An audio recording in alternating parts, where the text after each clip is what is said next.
I was like, all right. I'm a deacon at my church, so all I do is spit a hot 16 on the scripture, and maybe a little prayer.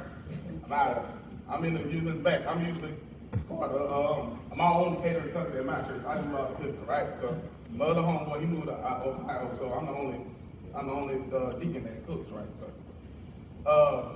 but I was like, he was like, I know more about you than you realize. I'm sorry, y'all. You good? He was like, I know more about you than you realize. My fault.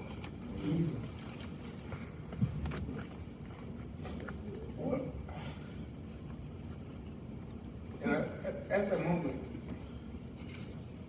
I didn't know what was going to be ahead of me. He told me what he wanted me to preach about or speak about. Wants me to speak on anger and frustration, which for me,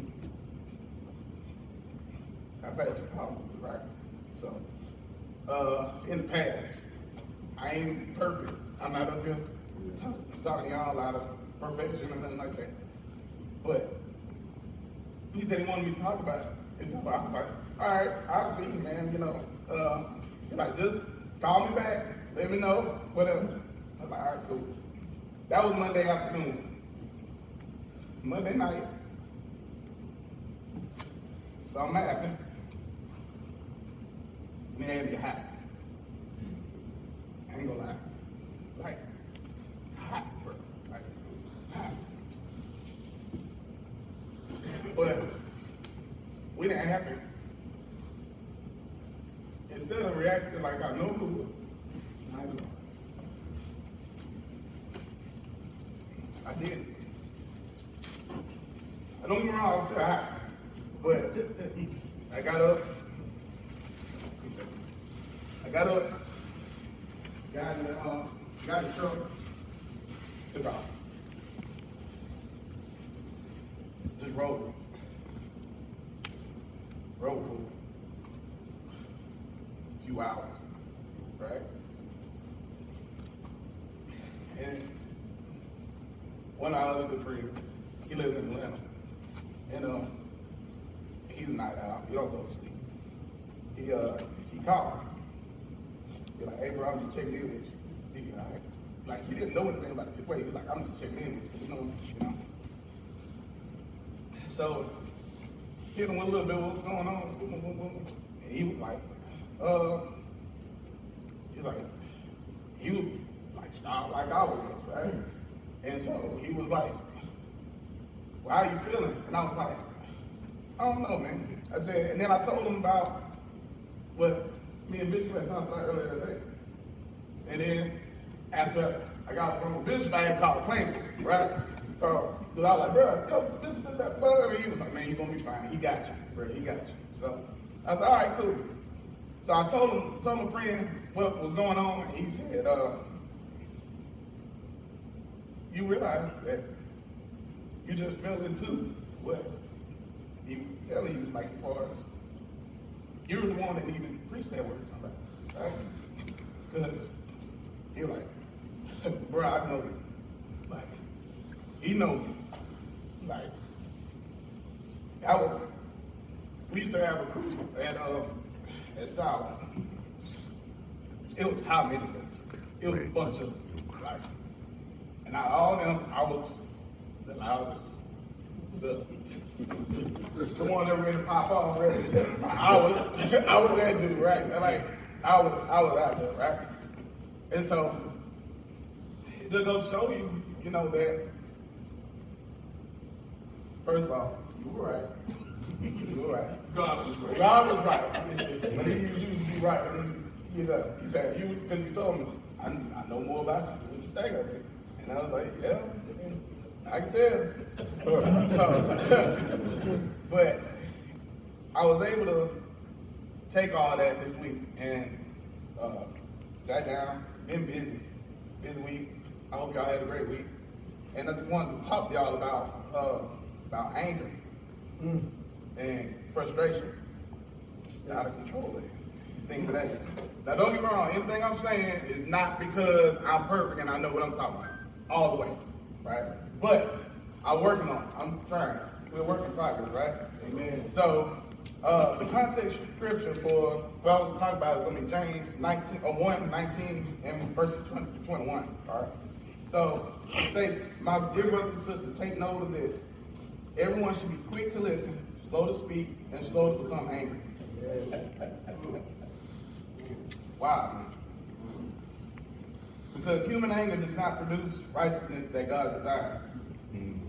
Therefore, get rid of all moral filth and the evil that's so prevalent, and humbly accept the word planted in you, which is the Savior.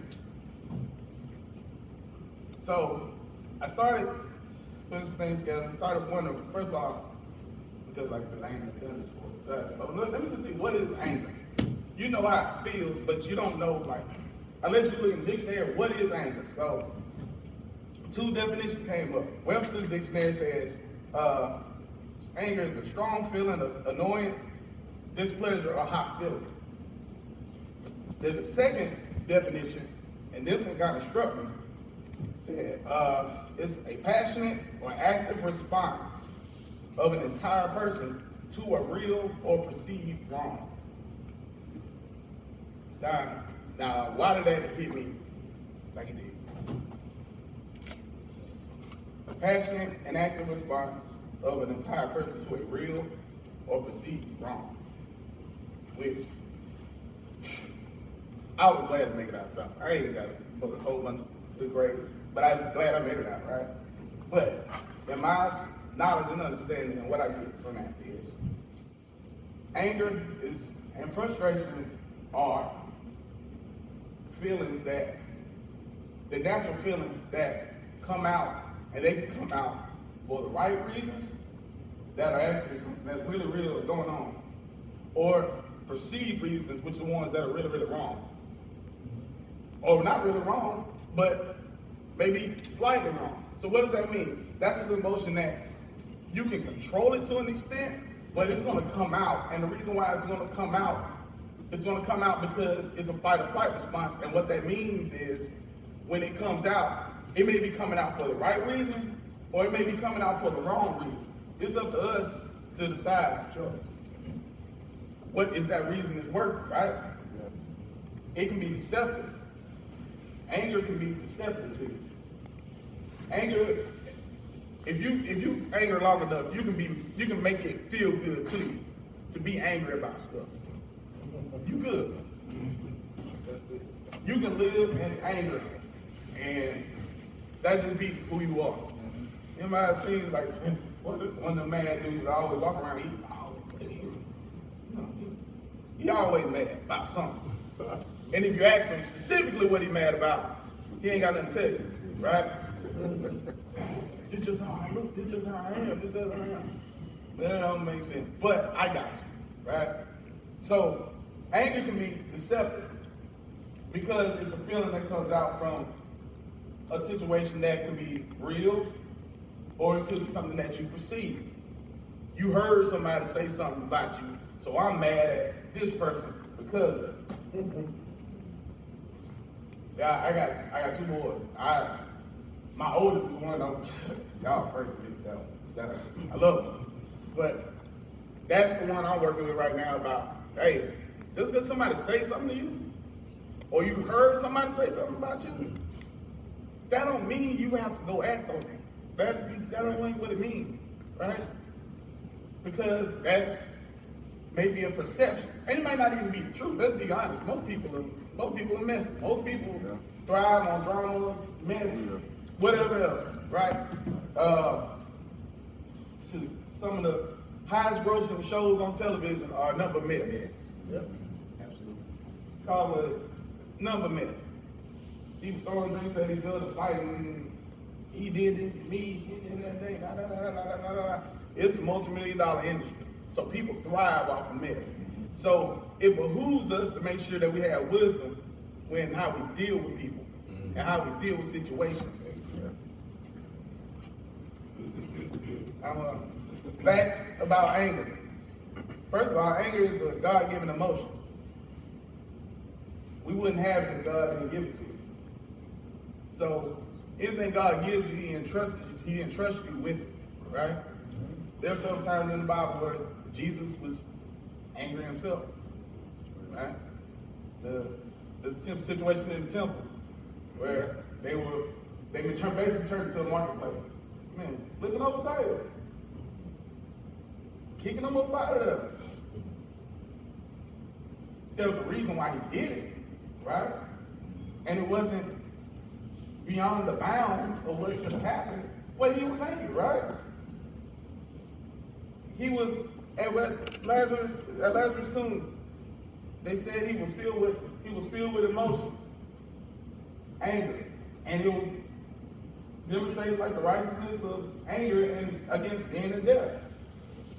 So anger is something natural. Okay, that's something that God gives us to use to express an emotion, and it's not a bad thing to be angry. It's not. Now, excessive anger is what the problem comes in, right? Excessive anger, if it's not checked, can ruin your life spiritually, physically, mentally, everything. Look, I'm being very, very transparent. Everybody in here knows somebody that's either behind prison walls or gone or something, dealing with some sort of anger.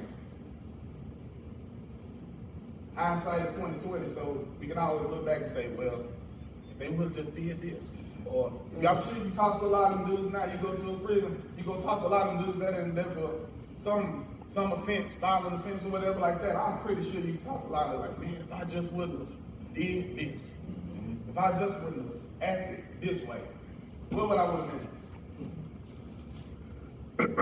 So it's up to us to control that.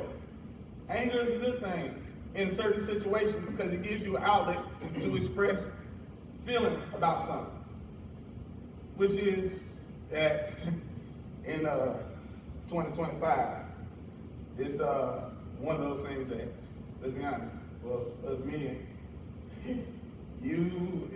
you're hard pressed to go out and express your emotion without being called all sorts of toxic. Yeah. What else they call you? Sassy. Whatever. Y'all can just look. They call you something to everything. Strong. Yeah. They call you something. They call you. Man, they'll find something to call you. They'll make sense, man. Go on TikTok right now. I promise you'll find these 6 synonyms of what I just said. Somebody sitting in their car with a camera trying to tell you how bad you are for being upset about it. It's all right. When you go down that social media rabbit hole, man, sometimes you'll be surprised. But understand that anger is emotion by God. It's okay that if something happens for you to be upset about it. It's just how you deal with that. And if you let it take over, come on, you. Little situation. I don't know why I brought it up, but I just talked to my son about it the other day. So, my oldest son plays football, and he plays baseball. Matter of fact, I go to baseball games all day today after this. But the past season,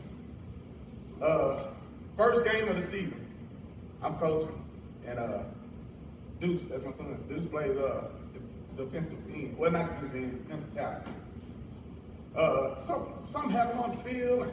A kid pushed one of his teammates. My son was like, he's always doing the peacemakers, right? So he goes to me, he's like, hey man, leave my brother alone, leave my friend alone, blah, blah, blah, blah. And my son walks off, and the kid pushes him. This is on the field in the middle of the game, right? I don't see any of this part. I didn't see this later until we roll back and flip later, right? Because, everybody got a camera. They pushed him down. My son, my sweet choir angel. This dude jumped up. I'm coaching the kids. Turn around. They said, Phil, get your boy. I look. Deuce done picked the boy up. This is a dude that's an offensive lineman. My son like this, but he built like a tank. Pick the ball up. Boom. Mind you, I ain't never seen my son swing on nobody like that. Like, not even my little brother, not even his little brother, right? Like, they scuffle and stuff, but I ain't know, I'm talking about, going to work. Man, I forgot what color our field was. There was so much yellow on that field, but I was like, oh, snap. So I had to go run out there. I'm running. His home, and two of his teammates tried to grab him. This man, got over him. I was like, bruh, so I had to go pick him up. And he was hot. It was the weirdest father-son moment because y'all know what I'm going to do. It's the weirdest father-son moment because you got correct the behavior, but you proud of him. So I'm stuck in the rock and hard place. I'm not only his dad, I'm his coach. So I'm like, man, I can't believe you did it. I'm carrying him out the field. Then I had to grab him to the side. Hey, bro.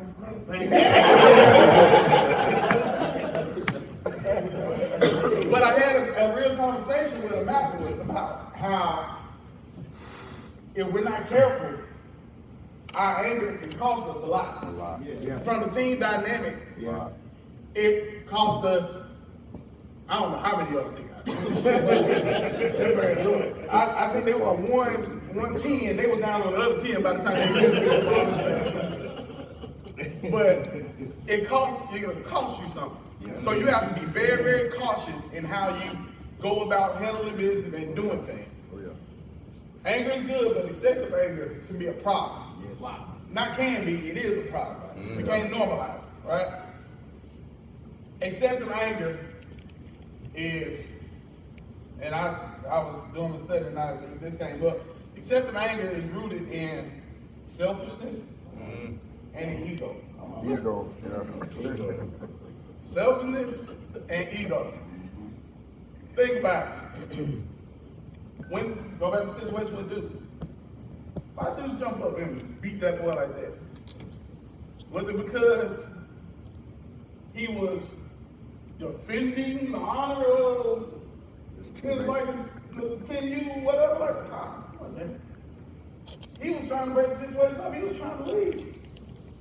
He got pushed down. And I don't know if you've been to one of our games. We play a lot of times at MGM. So it's a whole bunch of people in the stands. And my son is very, very receptive of how people view him. Right? Which a lot of us, that's where a lot of us fall in the anger because how people perceive us. Sometimes we can't let something go because how is it going to make us look to somebody else? That's good. That's good. We let somebody else gas us up for a fight that they ain't gonna even care about. Nah. They'll put you in a position, in the worst position in the world, and they'll sit there, hype you up, and then when it's all over with, they're gonna tell you how dumb you were. They're gonna tell you, man, I wouldn't have done it.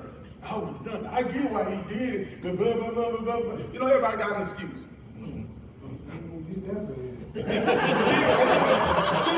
didn't think it was gonna get this aggy. I didn't think it was gonna get that bad. I just thought he was gonna, give me this. You know how to go.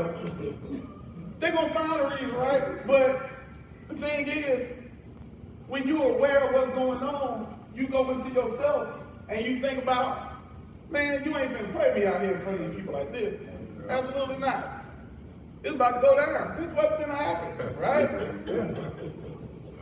My ego got in the way. You know who I am? I know for Deuce, I know what he was thinking. Man, he called himself the sack king on the team. So he get all the sacks. He does the TJ Watt dance every time he gets a sack, right? So he know, he's like, ain't no way. The sack king, somebody gonna push the sack king down. I know how to do things, right?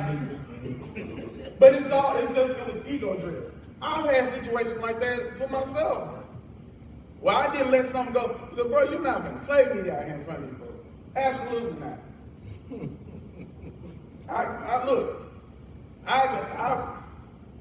Can I be transparent? Be transparent. All right, look. So, when me and my wife first started dating, this was like second time we went out. We went to go visit my friend that lives in Atlanta now. He used to live in the Grove on campus.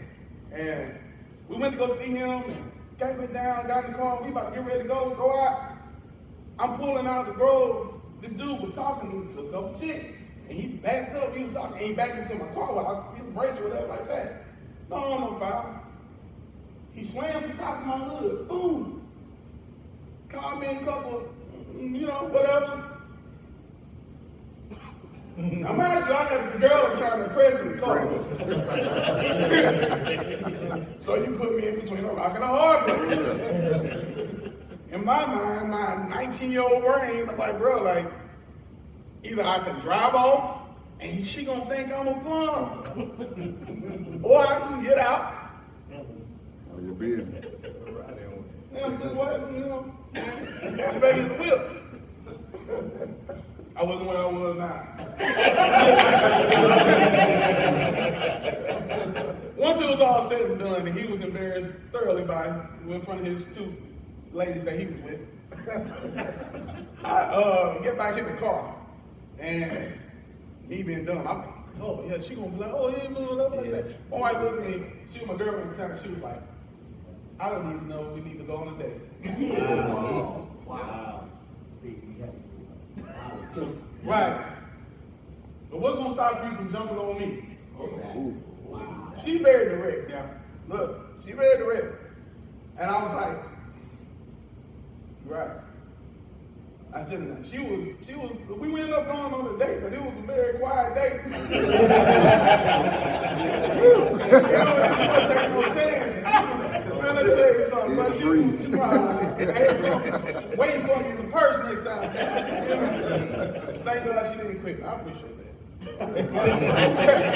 But it was driven out of my own ego, y'all. Yeah. That's what I'm saying. Yeah. And so we can't be like that, right? When we allow frustration and anger to fester in our lives, it gives place to the devil to work in us and on us. Typically, when we allow excessive anger to take over our lives and frustration, it lowers our inhibitions and our standards. And we find an excuse to justify it because we were angry. Yep. Go back to the guys in prison I was talking about. The reason in the moment that they did what they did, they'll tell you is because I was angry. Something that a normal sane person that's not having anything going on wouldn't do. It's all of a sudden okay in that moment. But it's not just with things like violent offenses or something like that. We justify a lot of different things when we upset and everything like that as a means to cope. I'm angry, so it ain't nothing to me to go ahead and give, say a couple things and whatever like that, because I was mad. It's cool. I'm gonna strike a little nerve right here. Man, me and my wife got into it. I'm mad. So it ain't nothing for me to go, see this other chick, man, blah, blah, blah, blah, blah. Oh, yeah. You justify it because you was mad, right? Mm-hmm. Think about it later. You was upset. But that's the thing. When we're in that mode, do we think about consequences? Nope. Them boys behind bars, you think they were thinking about, oh, I'm gonna go to prison today, yeah, but you think they were doing that? No. Then when that car rolled up and they said, you know the deal, get on the ground, whatever, that's when they figured it out. We lower our inhibition and our standards to meet anger. Yeah. Yeah. When we should be raising our inhibitions and our standards to circumvent anger. It's tough. I'll be lying to you if I said it wasn't tough to do that. I'd be lying. Anybody that tell you that is lying. Somebody there's easily, and one thing I said this to my wife, she likes to send me a lot of TikTok videos like this random stuff, and I'm pretty sure everybody's wife in here does send some type of videos to them about something, right? And it don't matter what it is. It could be something, hey, this is something. It'll be a cooking video, then it'll be something about how to do this and how to do. And so she'll send stuff, and and they try to make it look so simple. How to control your anger. They point over here, and then there's something that says go to therapy, seek therapy, blah, blah, blah, blah. heal yourself, blah, blah, blah. That don't apply. Y'all, that does not work when you right in the moment. In the moment. How many times y'all been mad and picked up the phone? Let me call my therapist and see how this goes. You better give me something now. Somebody is like, for real, you better give me something now. I need something now. You know what I mean? And so I told her, I was like, it's something that we have to constantly work on. Constantly. Today, I'm trying to do it in two different realms personally in my life. I'm trying to make sure I do it personally, the way I interact with my family and everything like that. And then I'm trying to do it from a coaching side of things. When it comes to coaching kids, I coach baseball, I coach football, and everything like that. And I'm better on the coaching side than I am with the family. I'll be honest. Some days I don't know. Some days I don't want to go off at the house. Something happens. If we all get it, you come home from a long day and everything like that. You got kids, they running around and hitting sunset flips off the top of the sofa and everything else. They done kicked the dog. The dog want to get in on the action, so he started barking. He want to run around and everything like that. Wife wants to talk, hey, bro, like, then she tell you, get the kids. Like, bro, like, I just got home. Like, and sometimes you just want to go off. But you got to be able to control that, right? Yeah. Oh, yeah. How do we, so I keep on saying control anger, but I haven't mentioned how we control anger yet. So how can we control anger? Anger is only in our control when we slow it down. Going back to James 1:19-20. Be slow to anger. Quick to listen. Slow to anger. Slow to speak. We typically flip that and decide we're going to do something else. We're going to be, slow to listen, quick to speak, very quick to be angry. We have to slow it down. And so, like, how do I slow it down? I guess I come from the school of thought that if we're talking about something in church, we need to give applicable usage to it on how just translate for us. So I really had to sit down with this part and think about it. What does that look like? Charles Swindoll, who's a pretty famous evangelist, he has a quote that's pretty popular. I'm pretty sure some of y'all have heard it before. It says, life is 10% of what happens to you and 90% of how you react to it. Life is 10% of what happens to you, but 90% of how you react to it. Which speaks volumes, right? So what does that look like as far as controlling your anger? Start with something simple. Everybody do a deep breath. Everybody do a deep breath. See how good that felt? Sometimes taking the breath, it does a lot of things for you. If you get down into the whole wormhole of how that affects your body physically and everything like that, it's a lot that can be done with. But if you regulate your body, your mind will follow. Sometimes taking that extra moment to yourself to really assess what's going on can be all the difference.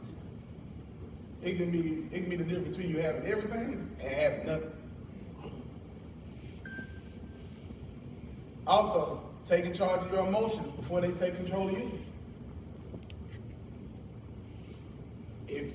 We all know that if you're emotional about something, you got something going on, it don't take long for it to take over in how you act and how you respond and how you treat people.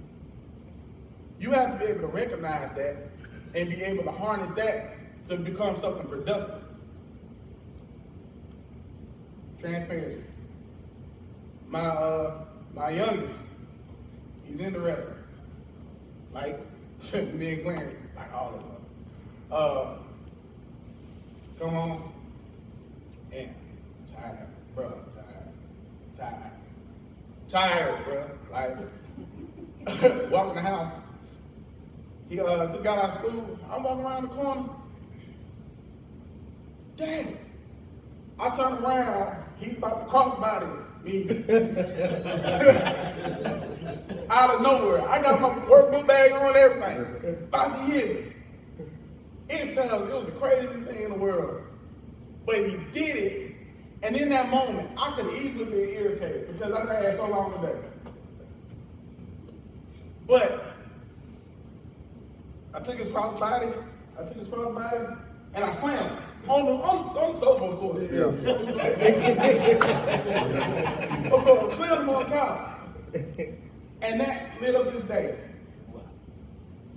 We have the ability to make or break Yes. the day and how we react to stuff. Very, very simple. You have to be mindful of that, and it's hard, bro. Like I tell y'all, it's hard. I know it's hard. I'm not preaching something or saying something that's like, that's something that's easy, bro. It's hard, but you have to be mindful of it. Why? Because your family needs you, bro. Right? They do. Recognizing when to fall back from a situation. That's another one. Sometimes you have to ask yourself a couple questions. It's kind of like a flow chart, right? If you answer this question yes, then move on to the next step. If not, if you stay right here, then you already know what you need to do. You need to go on. The first question you need to ask is this worth my time? Most of the time, you can stop right there. Most of the time, you can. Is it worth my time? If the answer is no, stop right there. Leave it alone. Somebody mad at you because somebody else said and and all this other stuff. I'm gonna be transparent right now. I had a bunch of people at the ballpark trying to hype me up because I ended up becoming a coach late and I ended up getting a solid team, right? A lot of the kids that I know and everything like that. After the fact, a couple kids from another team, their parents weren't exactly happy with who their coach was, so they asked the park for them to be on my team. And somebody ran around the park saying, "Oh, Phil, I'm so kids," right? And everybody around me, all my coaches, I got like the biggest coaching staff of all the teams at the ballpark. All of them. "Phil, what you gonna do about this? What you gonna do about that?" And I'm like, "I ain't gonna do nothing." For what? Number one, I got kids, so it don't matter. I got kids. And I didn't do anything for it. I didn't do anything there. They asked me. They called my phone and asked me about it. So that's number one. Number two, what's that going to gain? What are we going to teach these kids, man? Like, I'm up there, I'm hot, and I'm trying to get into it. You stole everybody, then I stole, blah, blah, blah, blah. It don't matter what they think. You probably going to feel bad when we play y'all. And that boy smacked one across the fence. But then guess what? I'm not going to argue with you about that. But if you find yourself in a situation where it is worth your time, it's something dealing with your family, your finances, something that you need to take care of, the next thing you need to think about is, with the anger that I have, how can I use it effectively and productively?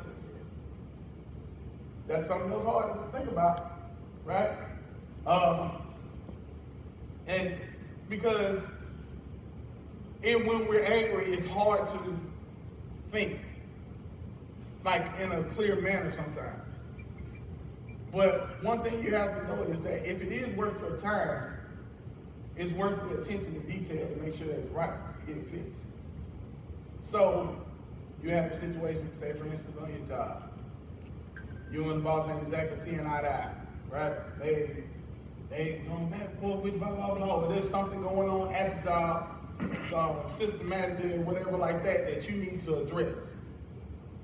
Coming from the background that I come in, as far as I've worked in restaurant operation for years, the number one thing that I've seen more people lose their job over, which means if you lose your job, you lost your finances, right?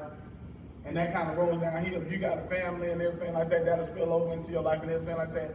The number one thing that I've seen more people terminated for is because of how they control their emotions. They can have a legit complaint.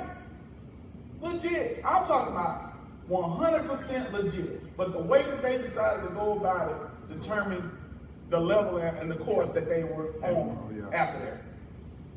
So when you have a situation like that, you got to just stand up and you got to be direct about your situation, but you got to make sure that you're respectful about the situation too. Yeah, like that. And don't let your anger overload the fact that you're trying to get something accomplished. What is my goal? My goal is to get this situation fixed for the betterment or whatever. So it's having a direct conversation. Going over to the person in charge. Hey, man, ma'am, whatever. this is going on. Can you, is there any way we can possibly rectify this for this and this reason, da da da da. You'll be surprised at the results on that. Because you got to think, if you come in with anger, what do you think somebody else is going to do? Right. I mean, look, you having a bad day. I had a worse day. I had a flat. I had 2 flats. So it turns into nothing but a mess after that point. Right. So you got to be able to, is it worth my time? No, they ain't gone somewhere. If it's worth my time, yes, then what I need to do to make sure that I'm productive with that. All right? 4th thing, and this is a pretty basic one, find your outlet or a hobby that lets you be correct. Seriously. For us men, for us black men, decompression is something that we're not allowed. According to TikTok. Yeah. But we're not allowed to decompress.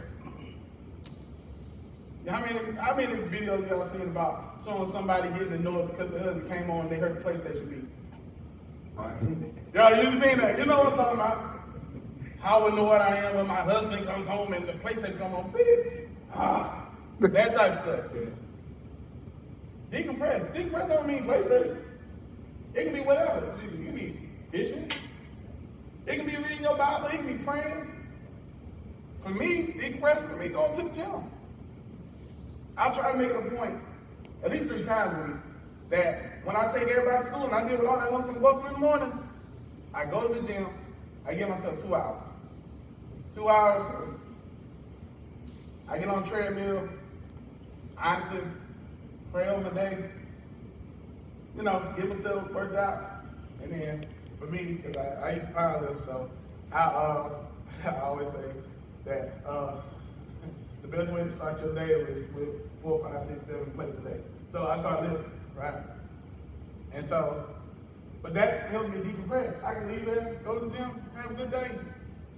But whatever is positive that finds you happy, enjoy it sometimes, man. Take time to yourself. We all work very, very hard. And it's okay for you to shut it down just a little bit. I'm preaching to the choir definitely on that one, because he'll tell you right there. I told you he couldn't catch me for like 2-3 days. Because I work sort of a hybrid Jamaican and Hispanic lifestyle. I work a lot of jobs. So, I work 9 jobs. But the thing is, I spend that time trying to just make sure that I focus, decompress. Just get myself together. Why so I can be a better person for everybody? You'll be surprised how productive on your job you are when you're actually less stressed. You'll be surprised how much more productive you are at home when you're less stressed. Okay? And guys, you gotta insist upon your decompression. If you look at TikTok, I keep on referring to TikTok. I wish they would shut it down with the But you look at social media and everything like that, because that's what everybody's on and everything like that. The other side, the ladies got it down pat with the decompression and the man of their decompression. They do. We need to catch up. Decompression don't mean that you don't take care of your household, that's your responsibility, but it does mean that you take some time for yourself so you can be the best version of yourself for everybody around you. That's what it does. And my last point is, I took this from my pastor, Pastor James at Mount Pilgrim. So he said, remember who you are and remember whose you are.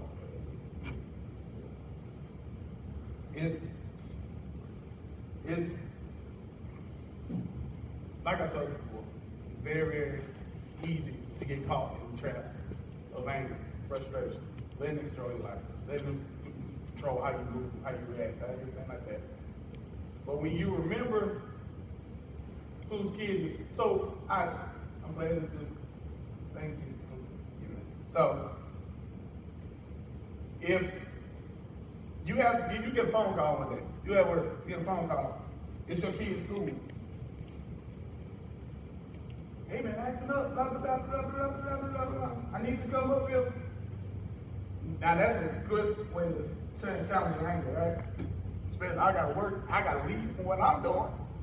Gonna shoot all the way back across town because you don't know how to act in class. Alright. So it been there, I love it. I've been there plenty. You know what I mean? Plenty. And when you get there to that school, I know everybody that had the same conversation with the child. When you go to the school, you not only represent yourself, but you represent who? Me. You represent this family. That last name that you like to put on all the bags of the jersey, you represent that. Yeah. And I'll be doggone, you gonna think that they're gonna treat us like, you know, like we a bunch of fools because you don't know how to act. That's how God feel about us. Okay. Wow. I mean, That's it. you sitting up there, you tearing up stuff, you mad and you ready to go off and everything like that. I remember one time we got into it with some dudes in the cafeteria at South Alabama. Man, well, let me tell you something. That was he laughing because he know he got bad. But looking at how I acted during that time, that's literally one of those times that I was like, you sitting up there raising all that sand,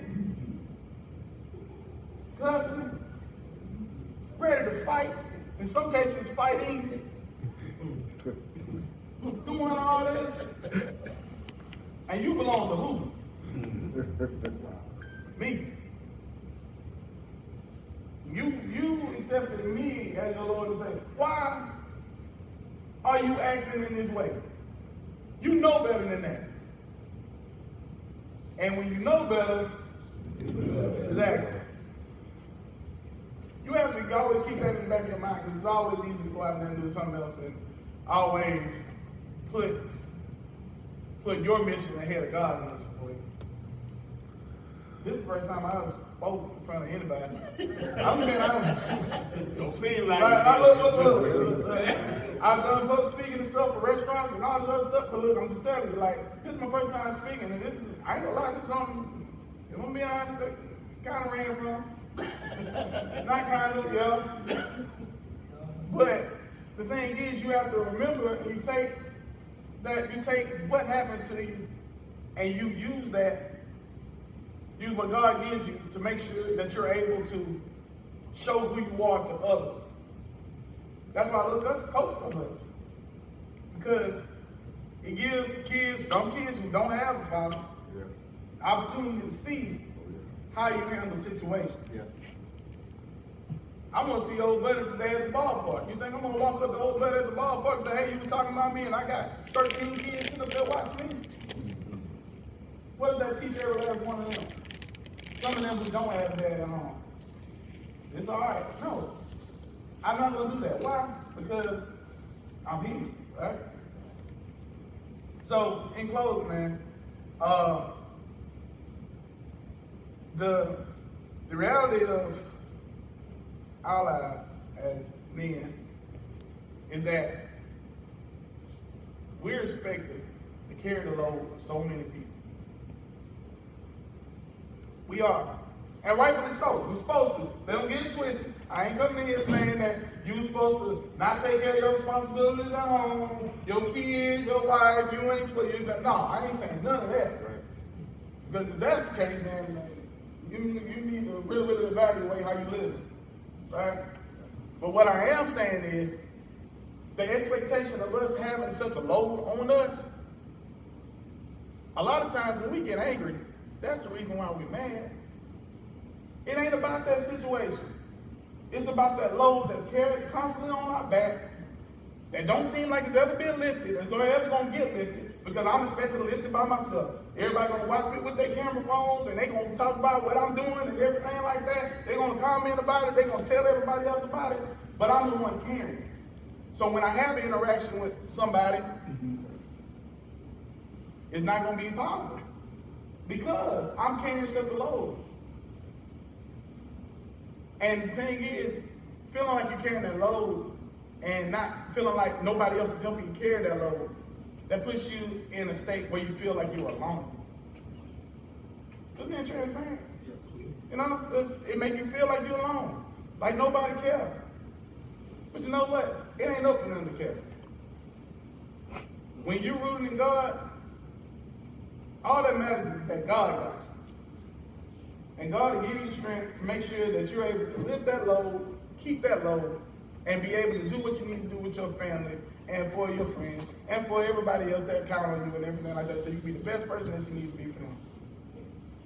So, said all that to say, I guess my prayer for everybody today is just, Lord, just continue to help us lift that load and be the best person that we can be for everybody. Help us control our anger, our frustrations, and help us to channel that into what you need us to be for your kingdom. I appreciate y'all. Thank y'all.